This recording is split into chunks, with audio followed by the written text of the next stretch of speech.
Hello friends, अगर आप DElEd यानी बीटीसी प्रथम सेमेस्टर के अभ्यर्थी हैं तो आज की ये क्लास आप सभी के लिए काफ़ी ज़्यादा महत्वपूर्ण होने वाली है। डीएलएड प्रथम सेमेस्टर परीक्षा के दृष्टिगत अपने चैनल पर जो फ्री क्लासेस की सीरीज चल रही है उसमें वर्तमान में हम लोग साइंस यानी विज्ञान विषय की 4 क्लास कंप्लीट कर चुके हैं और आज हम लोग 5वीं क्लास जो है कंप्लीट करने वाले हैं। ये क्लासेस बिल्कुल लेटेस्ट पैटर्न पर आधारित हैं और पूरी की पूरी ये थ्योरी क्लासेस अभी आपको मैं करवा रहा हूं। सीडीपी की क्लासेस जो हैं वो पहले ही कंप्लीट हो चुकी हैं। 18 क्लासेस हैं, अगर आपने नहीं देखी है तो प्लेलिस्ट बनी हुई है, जाकर के देख लीजिएगा। इन क्लासेस की आपको फ्री पीडीएफ मतलब हैंड रिटन नोट्स की मेरे टेलीग्राम पर मिलेगी, जिसका लिंक नीचे डिस्क्रिप्शन में है। तो आप लोग टेलीग्राम भी जरूर ज्वाइन करें और चैनल को तो सब्सक्राइब कर ही लें, जिससे नेक्स्ट क्लास का नोटिफिकेशन आपको सबसे पहले मिल सके। आज एक बात आपसे और कहूंगा कि आप लोग इस क्लास को शुरुआत में ही जो है वो लाइक कर दो। तो आज का जो टॉपिक है ये हम लोगों का काफी ज्यादा महत्वपूर्ण है। आज हम लोग बात करने वाले हैं पौधों के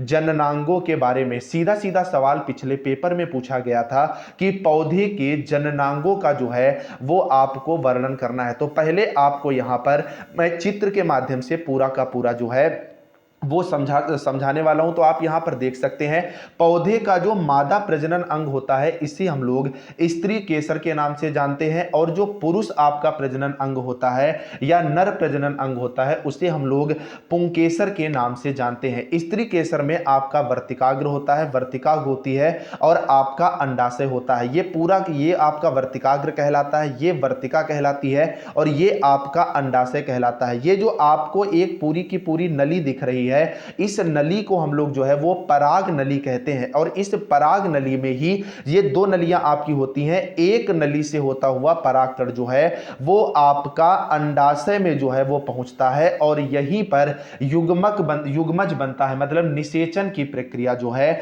वो होती है। ये आपके बाह्य दल जो है वो कहलाते हैं। जो आपका अंडाशय होता है, अंडाशय के अंदर ही बीजांड होते हैं, और मादा युग्मक की अंड कोशिकाएं भी जो हैं वो यहीं पर पाई जाती हैं। बाकी ये सारे के सारे जो हैं ये आपके तंतु कहलाते हैं। और नर युग्मक जो होता है ये परागकण के माध्यम से ही अंडाशय में जाता है, और यहीं पर ये युग्मज बनाता है, अर्थात निषेचन की जो है वो प्रक्रिया करता है। ये आपकी जो है वो पंखुड़ी कहलाती है। उम्मीद है ये फिगर आपको अच्छे से समझ में आ गया होगा। अब हम लोग सीधे बढ़ेंगे आपके टॉपिक की तरफ। तो आप यहां पर देख सकते हैं पुष्प किसी भी पौधे का जनन अंग होता है। वेरी शॉर्ट में सवाल आपसे पूछा जाता है कि पौधे का जनन अंग क्या होता है। तो पौधे का जनन अंग होता है आपका पुष्प, और इसके द्वारा ही जो पौधे हैं वो प्रजनन करते हैं। पुष्प के द्वारा प्रजनन कार्य जो है ये 2 चरणों में संपन्न होता है। पहला चरण आपका जो है वो परागण होता है, और दूसरा चरण जो है वो निषेचन होता है। परागण जब जाता है आपका कहां पर,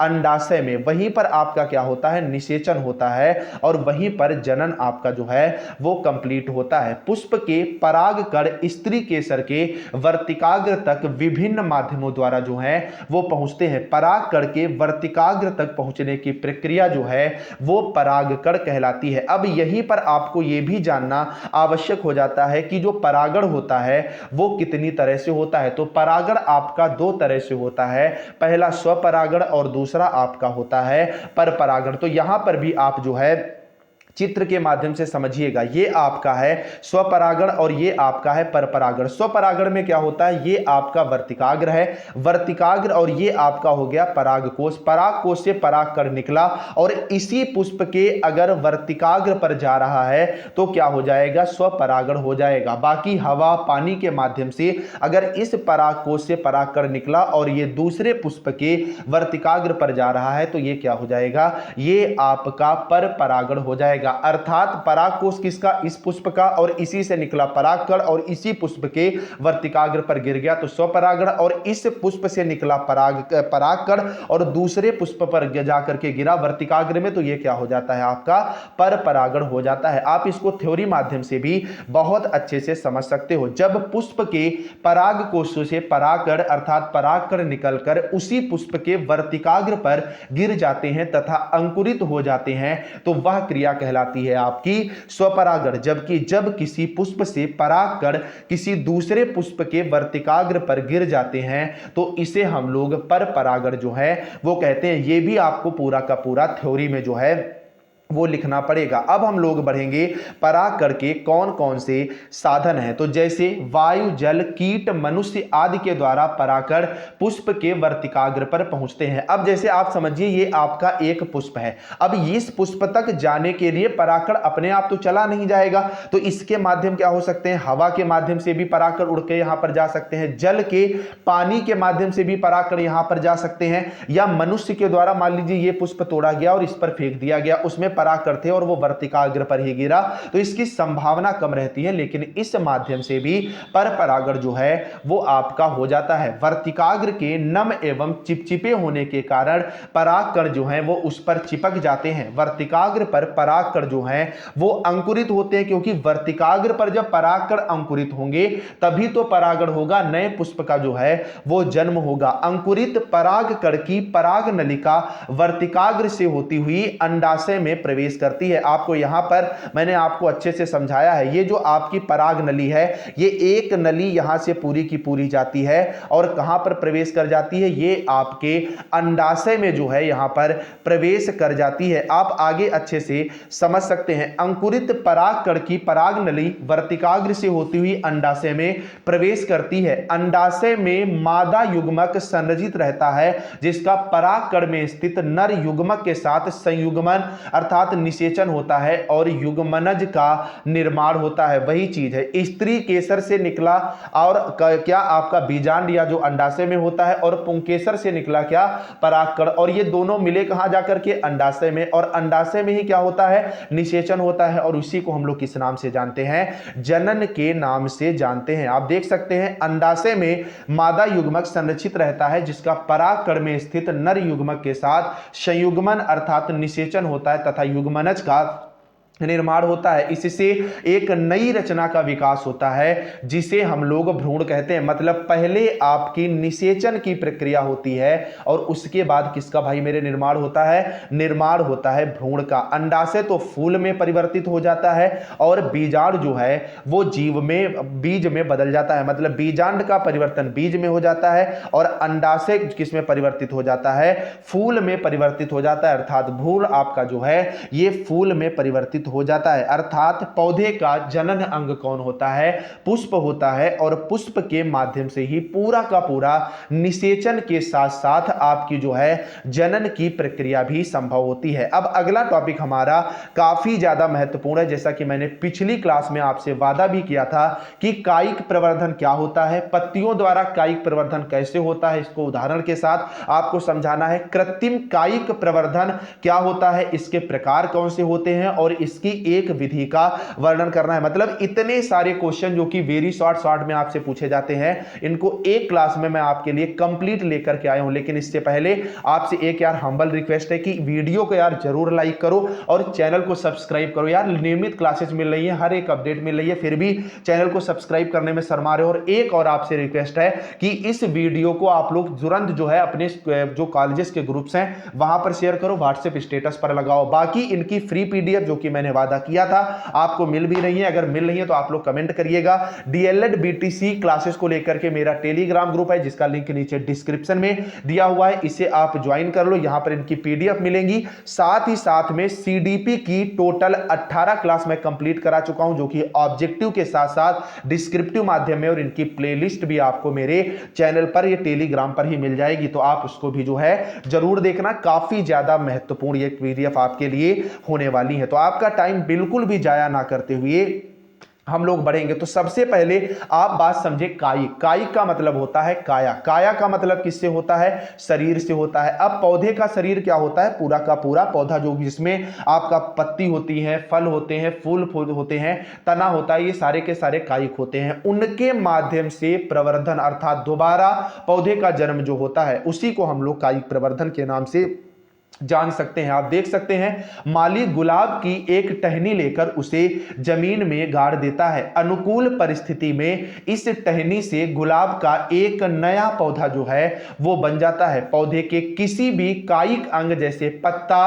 तना या जड़ का उपयोग नया पौधा तैयार करने में कर सकते हैं। बहुत सारे ऐसे पुष्प होते हैं जिनकी आप क्या करते हो, जैसे आपका एक छोटा सा घरों में जो है आपके लगाए जाते हैं, जैसे बहुत से ऐसे पौधे होते हैं, आप लोग भी कमेंट करिएगा। जैसे मैं ऑप्शन लेता हूं, जैसे गुलाब का ही ले लेते हैं, तो गुलाब का पुष्प होता है, आप क्या करते हो, टहनी को काट देते हो, टहनी को काट करके आप जमीन में क्या करते हो, गाड़ देते हो और बाद में क्या हो जाता है, वो पौधा बन जाता है। इसी तरह मनी प्लांट का आपका पौधा होता है। मनी प्लांट के पौधे में तो आपको काटना भी नहीं होता है, उसकी टहनी को आपने तोड़ लिया और घर में आकर के लगा दिया और मनी प्लांट का पूरा पौधा तैयार हो जाता है। मतलब तने के माध्यम से, पत्ते के माध्यम से, जड़ के माध्यम से पूरा का पूरा पौधा तैयार हो जाना कायिक प्रवर्धन के रूप में ही इसे हम लोग जो है वो जानते हैं। आप आगे देख सकते हैं इस प्रक्रिया को ही हम लोग कायिक प्रवर्धन के नाम से जानते हैं। इस विधि का उपयोग प्रायः उच्च वर्गीय पौधे, विशेषतः जो उद्यान में लगाने वाले तथा फूल फल देने वाले पौधों में किया जाता है। पौधों में कायिक प्रवर्धन जो है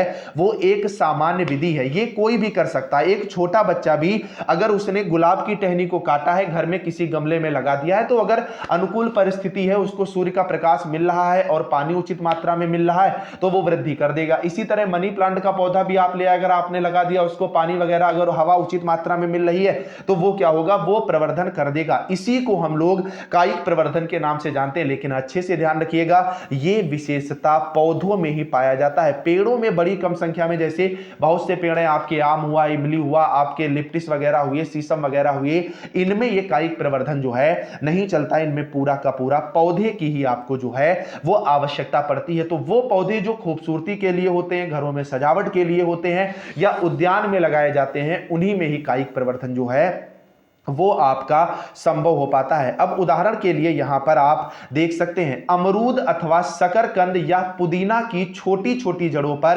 अपस्थानिक जो हैं कलियां होती हैं। ये कलियां अनुकूल परिस्थितियों में वृद्धि करके पूर्ण विकसित जो है वो पौधा बना देती हैं। अन्य पौधों में उनकी शाखाएं कुछ दूरी तक उगती हैं और उसके बाद उनमें भूमि की ओर अपस्थानिक जड़ें और ऊपर की ओर जो है वो पत्तियां निकलती हैं। मतलब जो अपस्थानिक जड़ें होती हैं आपकी, ये कहां निकलती हैं, ये निकलती हैं भूमि की तरफ। मतलब इनका जो रुझान होता है वो जमीन की तरफ होता है, लेकिन जो पत्तियां होती हैं इनमें ये ऊपर की तरह निकलती हैं। ये भी आप अच्छे से ध्यान में रखिएगा। मुख्यतः अमरूद, शकरकंद और पुदीना के पत्तों में आप आगे देख सकते हैं आलू की सल्की पत्तियों के कक्ष में जो है वो कलियां होती है। जो आपका आलू का पूरा पौधा होता है, तो इनमें जो पत्तियां होती हैं वो कहां पाई जाती हैं, वो पाई जाती हैं इनके की कक्ष में ये पत्तियां पाई जाती हैं। इन कलियों से वायवीय प्ररोह जो है वो विकसित होते हैं। प्ररोह किसे कहते हैं, प्ररोह आप यहां पर अगर मैं आपको डायग्राम के यहां पर माध्यम से समझाऊं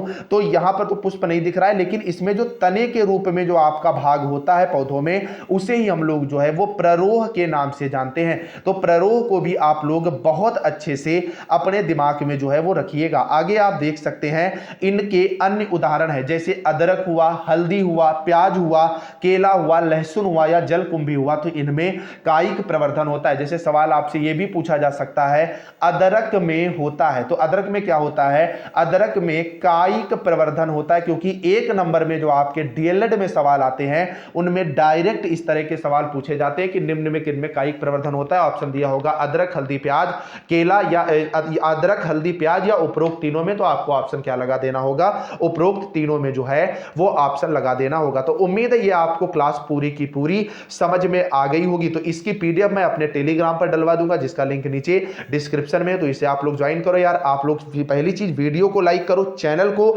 जरूर सब्सक्राइब करो, क्योंकि आपकी फीस केवल यही है। बाकी यहां पर आपको चैनल पर भी प्लेलिस्ट मिल जाएगी पूरी पूरी डीएलएड, बीटीसी, सीडीपी क्लासेस की, और आपको इसी के साथ साथ टेलीग्राम पर भी मिल जाएगी, तो वहां भी देखना। वीडियो अच्छी लगी है तो थैंक यू लिखना बिल्कुल मत भूलना। चलिए फ्रेंड्स, मिलते हैं नेक्स्ट क्लास के साथ, तब तक के लिए बाय बाय।